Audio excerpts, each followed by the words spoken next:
ओम नमः शिवाय। हर हर महादेव। दोस्तों पूज्य गुरुदेव ने बताया है कि श्राद्ध पक्ष की एकादशी बहुत ही महत्व रखती है। अगर हम इस श्राद्ध पक्ष की एकादशी पर ये अद्भुत उपाय करते हैं तो हमारे जीवन से सारे कष्ट दुख तकलीफ दूर हो जाते हैं और हमारे पितृ हमें आशीर्वाद प्रदान करते हैं और हमारे घर में कभी दुख की कोई जगह नहीं होती और हमेशा सुख संपत्ति से हमारा घर बना रहता है। पितृदोष को खत्म करने का उपाय और मनोकामना पूर्ति उपाय पूज्य गुरुदेव ने इस वीडियो में बताए हैं। चलिए जानते हैं कि वो कौन से उपाय हैं। तो चलिए जानते हैं दोस्तों। सबसे पहला उपाय बताया है पूज्य गुरुदेव ने पीपल के पत्ते का। आपको क्या करना है, एक पीपल का पत्ता लेना है और उस पर शहद की 7 बिंदियाँ लगानी हैं और उस पर थोड़ा सा चंदन लगा लेना है और थोड़े से सफ़ेद चावल, आखा चावल रखने हैं थोड़े से उस पीपल के पत्ते पर और थोड़े से जौ जो बाज़ार में मिलते हैं, घर पे भी जो जिसका आटा बनता है वो जौ थोड़े से रखने हैं उस पर और थोड़े से काले तिल। अपने पूर्वजों का नाम बोलकर, अपने पूर्वजों का स्मरण कर कर और अपना नाम और गोत्र बोलकर और अपने पितरों का स्मरण कर कर बहते हुए पानी में उस पत्ते को छोड़ दीजिए। पूज्य गुरुदेव ने कहा है कि जिंदगी में आपके यहाँ कभी भी धन संपदा की कमी नहीं आएगी। पितर आपको आशीर्वाद देकर ऐसा जाएंगे कि कभी भी आपको पीछे मुड़कर नहीं देखना पड़ेगा। बहुत अच्छा और अचूक उपाय बताया है पूज्य गुरुदेव ने। एकादशी वाले दिन आप ये उपाय जरूर करें दोस्तों।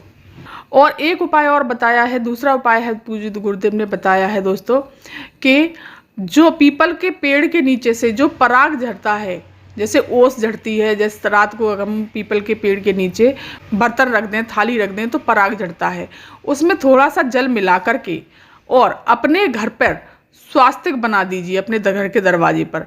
आपके यहाँ से हमेशा के लिए पितृदोष समाप्त हो जाता है दोस्तों। पूज्य गुरुदेव ने कहा ये भी बहुत अच्छा और अचूक उपाय है।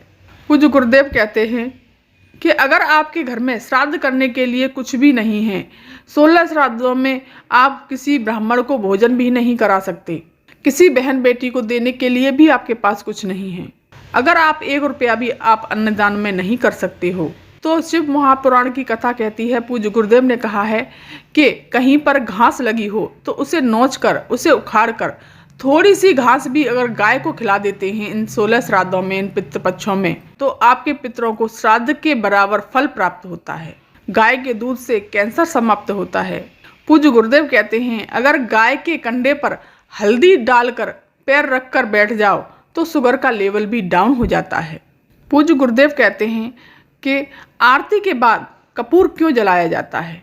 पूज्य गुरुदेव ने बताया कि आरती के बाद कपूर इसलिए जलाया जाता है, हवन करते हैं जो हवन सामग्री में जो पूर्ण आहुति देते हैं, इस तरह से हम कपूर जलाते हैं आरती के बाद तो हमें अश्वमेध यज्ञ का फल प्राप्त होता है। और अगला उपाय बताया है कि गाय के कंडे पर एक अग्यारी बनाएं गाय के कंडे की और उस पर गाय के घी की आहुति दें और हवन सामग्री की आहुति दें तो उसके कुल देवी देवता उस पर कृपा करेंगे और उसका जीवन सार्थक बनाएंगे।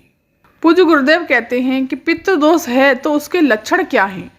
घर में अशांति होना, घर में 4-5 लोग रह रहे हैं, जरा सी बात पर क्लेश होना, तो समझ लीजिए कि वो पितृदोष है। 1 रुपया कमा कर लाओ, 1.25 रुपया खर्च हो तो समझ लेना पितृदोष है। खूब पैसा आए हाथ में दिखे ही नहीं तो समझ लीजिए कि पितृदोष है। 4 दिन दुकान अच्छी चले और बाकी के समय बैठना पड़े तो ये भी पितृदोष का ही कारण है। घर में बच्चे चिड़चिड़े हो जाएं या गलत संगति में चले जाएं तो इसका कारण भी पितृदोष ही है। घर के बच्चे माता पिता का आदर न करें, सम्मान न करें और बदतमीजी करें तो समझ लीजिए कि ये भी एक पितृदोष है।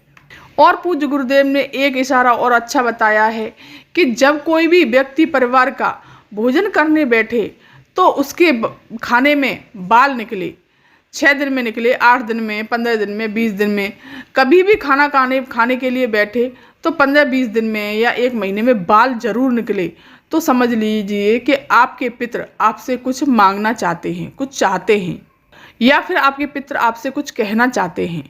क्योंकि दोस्तों पितर बोलते नहीं हैं तो बस एक इशारा ही देते हैं। जब भी व्यक्ति खाना खाने बैठेगा तो उसके 2 दिन में, 4 दिन में, 8 दिन में बाल जरूर निकल रहा है तो समझ लीजिए कि पितर आपके कुछ चाहते हैं।